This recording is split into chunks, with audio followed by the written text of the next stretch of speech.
What up, B Squad? It is your boy JB, and I am here today with the review for Love and Marriage DC Season 2, Episode 2, you guys. The episode is titled Winter Storms, you guys. So before we go ahead and just jump into this review, if you guys are watching this video or any other video on the channel and you guys aren't subscribed yet, then do me a solid favor and stop taking me out on this date and having me pay for it at the end of it. You guys can do me that favor by liking the video, subscribing to the channel, turning on your post notifications, and sharing the video, you guys. And with that out of the way, without further ado, let's go ahead and get into Love and Marriage DC, shall we? All right, you guys, so I want to let you guys know, so going forward with Love and Marriage DC, I feel like I'm gonna stick with it, you guys. I'm gonna stick with Love and Marriage DC. So I will still be doing my pre-recorded videos, but I will also be still going live with Jeremy Speaks and Chef Don Don. So today we're supposed to go live on his channel at 8:15 Central Time, you guys. So check us out tonight for the review of Love and Marriage DC after the Real Housewives of Potomac. And that's really all I got for announcements right now. Now, I want to say something about Carlos King's shows, right? I'm noticing a little bit of a trend with the opening credits. They're all the same. Bell Collect, this intro and the Bell Collective intro looks exactly the same, just with a different beat behind it. But it looks exactly the same. Just saying. So this episode, we pick up where we ended last week's episode with Jamie and, little Jamie getting into, going back and forth with each other right in the hallway. And I still feel the same way that I felt last week. I don't think that this was the right time or the right place to have this conversation.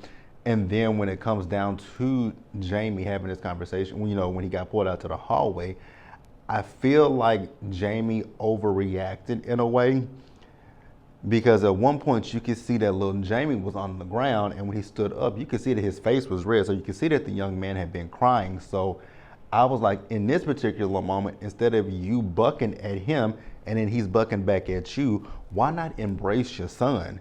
Your son is visibly hurt and upset. It doesn't take anything to just grab your son, hug your son, tell your son, you know what, I love you, man. Like, whatever's going on between me and you right now, let's just put this to the side for your brother. We are here to celebrate your brother. I just wish that Jamie had done that, but it didn't happen.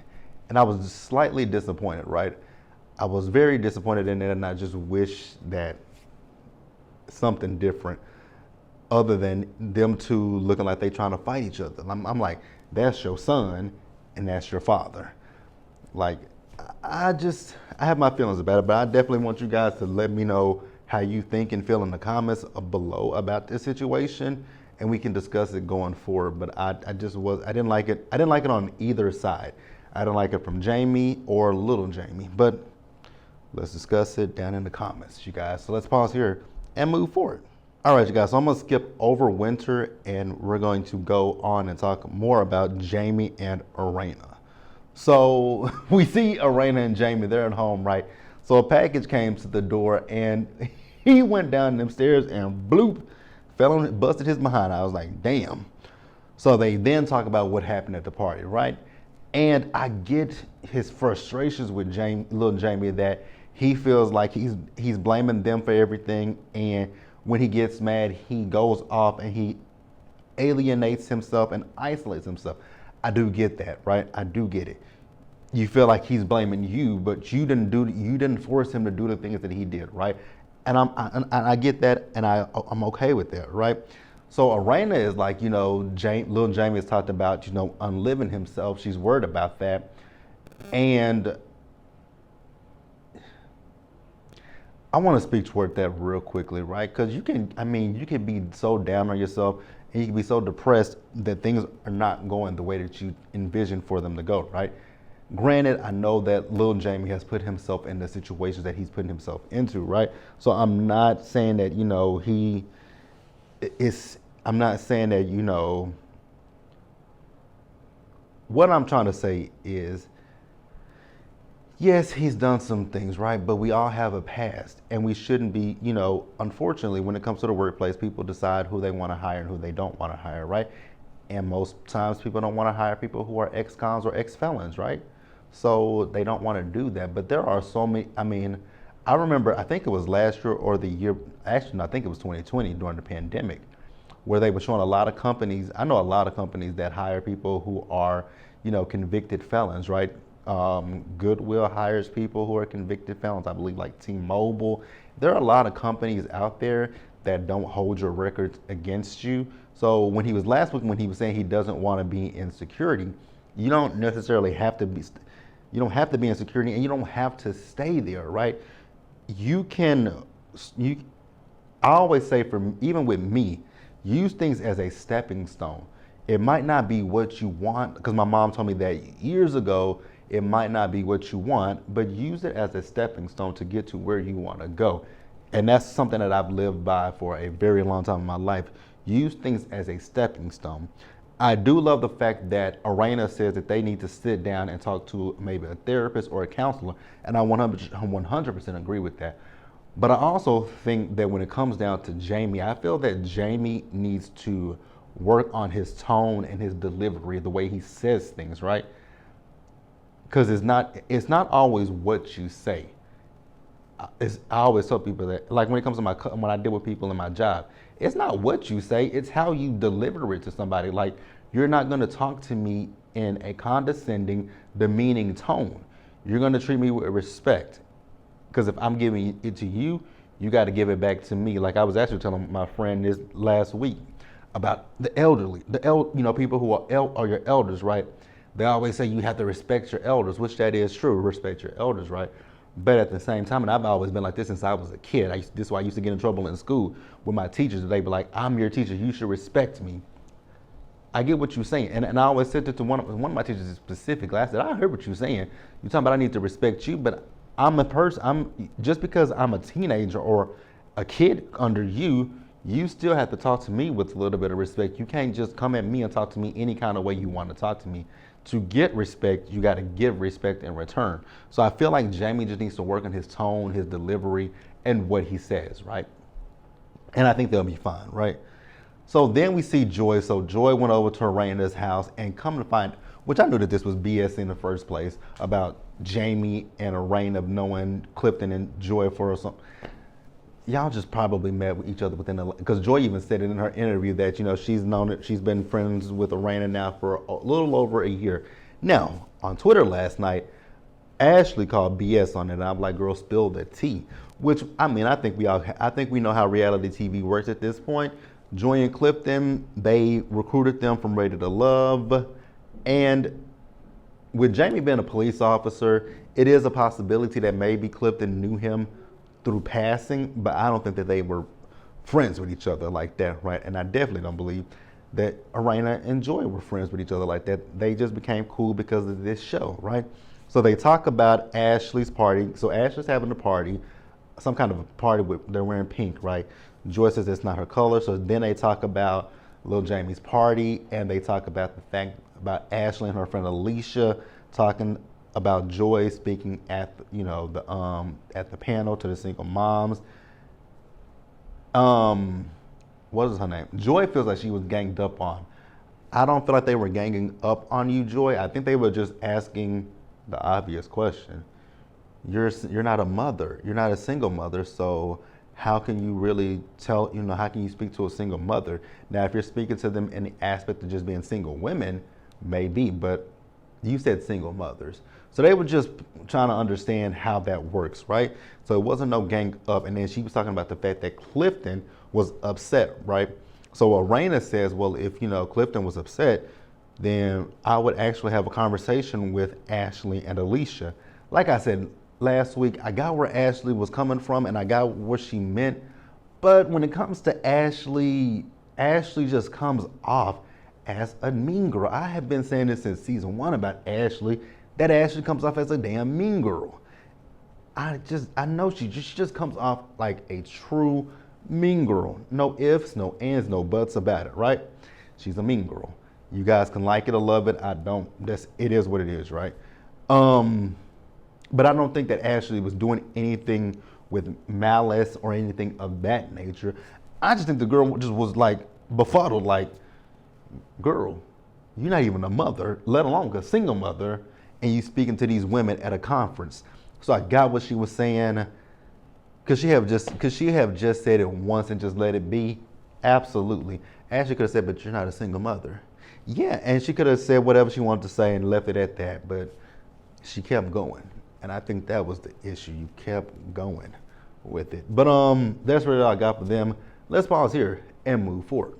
So next up, you guys, let's discuss Ashley real quick. So we see Ashley. So Ashley is at a studio, so she's gonna be doing some press and promotion for her book, Do That Shit, right?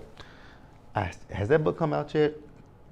If it has, I was about to line out to read it. I'm not gonna read it. It's no shade to Ashley, but yeah. Okay, so she was doing it, like I said, she was doing a press interview. Now, I know Ashley felt blindsided by the question that was asked, because she was asked about her book, but then the reporter also asked her about Monique and Chris, right? Now, let me know in the comment section if y'all are getting the vibe like I'm getting, that because Arena has mentioned something last week in last week's episode, and now Ash is mentioning something. I feel like there might be more to this story than what people are telling when it comes to Monique and Chris. Do I care? Absolutely not. So she felt the way she felt blindsided. Now, come on, Ashley, that's something that's to be expected, right? That is definitely something to be expected. If you looked at the Wendy Williams show or any talk show, they may throw in a question that you'd be like, well, damn, I didn't. They may just throw out, like with The View, they might ask you something like what people sit at the table with The View. They might say, you were listening to Hot Topics. What are your take on certain things, right? So you can always, say, and I loved her response. She said, I haven't talked to Monique in about a week and a half at this point, so I can't really speak on, the Samuels, but the Silvas were good, and that's the best response to give.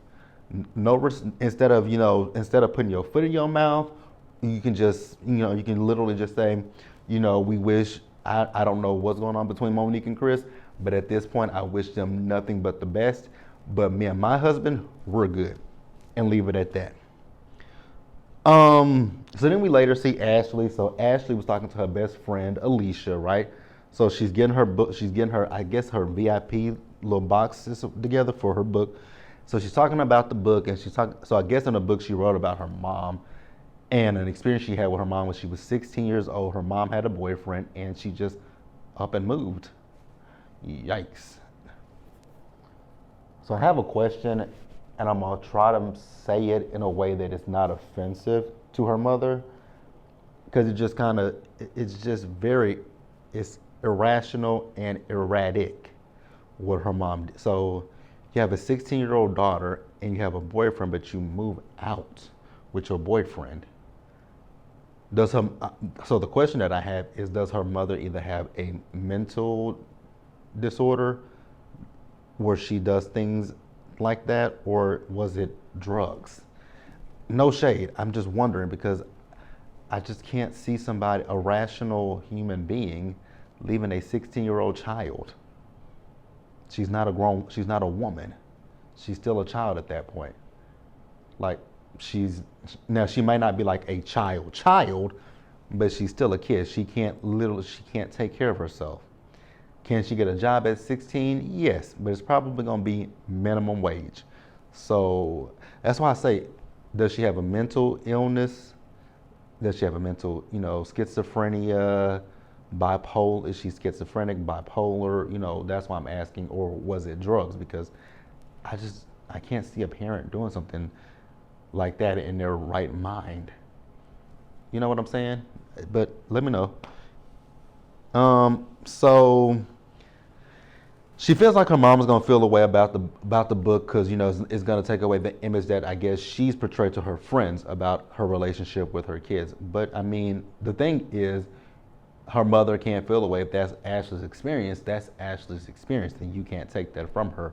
Now, me personally, I'm not the closest with my biological mother. Would I ever write a book? Would I ever write something negative about her in a book, even if it is my experience? Nah, I wouldn't. Not to spare her, but I just wouldn't write it, because I'm not someone that would just do, that's just not my personality, right?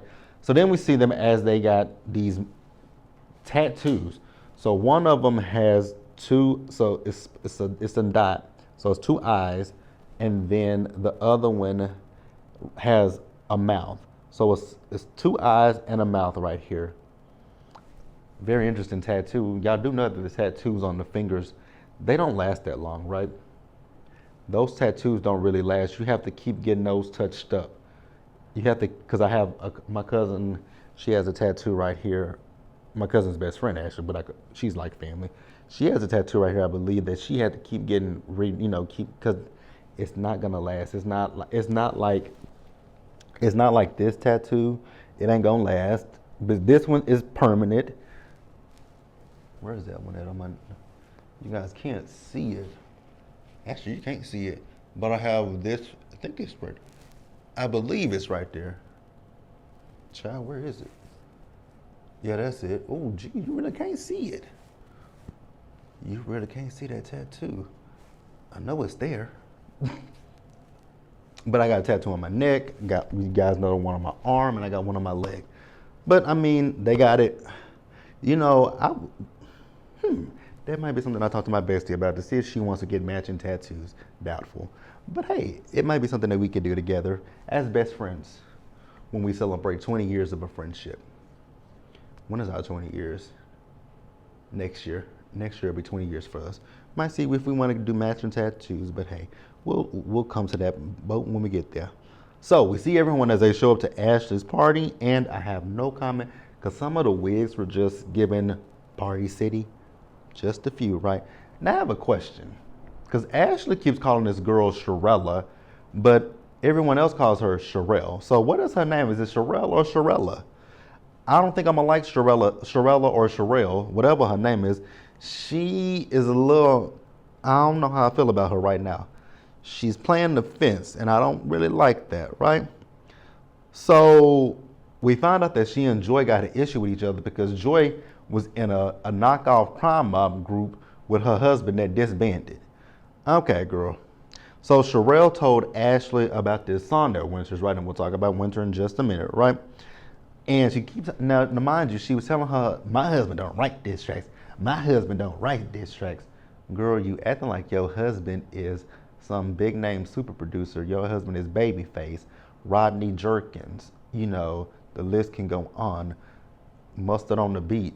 You act like your husband is a big name artist. No shade to your husband, but girl, your husband should be lucky that this quote unquote diss track that he doesn't write is a hit. That's just neither here nor there. But I do feel like Sharelle or Sharella is playing both sides of the coin, right? Let's pause here and wrap up the episode. All right, you guys. So Winter is back. So she's no longer Winter Williams. She is Winter Harris. So Kevin signed her divorce papers. So we ain't got to see Kevin's old behind no more, right? So she's in the studio. She is working with the producer that is Sharelle or Sharella's husband. And, Sharelle came down there. They talked about the song. She told Winter, I'm going to Ashley's party. I'm probably going to tell Ashley, right? So then Winter's talking about the fact that, she's tried to apologize to both Arena and to Ashley, but neither one of them want to listen to her. She wants to sit down with Arena, but Arena hasn't responded to her. Winter, Arena really didn't have to respond to you because, it's so interesting when it comes to like Real Housewives and even this show, Love and Marriage DC, right? Or even a Love and Marriage franchise. Because I don't know if his show got picked up, the Nightcap with Carlos King. I don't know if that show got picked up for a second season. OWN is very weird about their shows when they get renewed or not, right? Because like there was a scripted show that I was watching, Delilah, that I guess they canceled that show because it hasn't come back yet. Kings of Napa, I don't know if that show is coming back, right? But I think the interesting thing was with this show, like with Real Housewives, the interesting thing when it comes to reality TV, especially reality TV, and it's reality TV, social media, and if you have an after show that you sit as a guest on, right? Like with Real Housewives, they filmed the show, right? They filmed the show for months. Then they have to go and do those interviews with the producers post-season, right? Then they have to watch the show back and tweet and see what the fans are saying and tweet see what their cast members are saying on Twitter and in their interviews.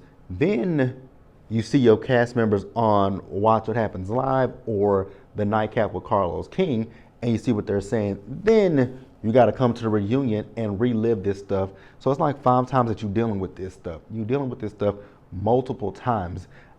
This is one reason why I don't know if I could do any kind of reality TV, especially. I don't think I could do anything on definitely couldn't do anything on Bravo, right?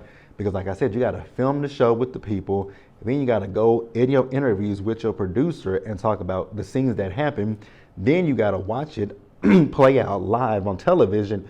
Then if you're on Bravo, you got to go on Watch What Happens Live and sit there with Andy and ask, deal with these shady ass questions that are coming your way. Then you go to the reunion and you got to relive it again. And that would be so tiring and draining, right? So Winter met up with Arena and it started out pretty good, but I don't really think it's going to go that well, right? Honestly, when it comes down to Arena, I feel like with Arena, I don't think she went there to listen to Winter. I think she went there to listen to Winter, to respond to Winter, whatever Winter had said. I think Arena in her mind already had responses ready for Winter. But that's really all I got, you guys. It wasn't a whole lot to the episode, but overall, it was okay. Let me know what you guys thought about it down in the comment section below. Subscribe to the channel. Turn on your post notifications, you guys. Share the video. And until the next time, stay safe out there. Take care of yourselves. Wash your hands. Be blessed. And I'll see you guys in the next one, you guys. And also remember, I will be going live tonight with Chef Don Don on his platform. I'll see you guys then. Bye, guys. I also got to play catch up to shows that I'm behind on. So I'll catch you guys later.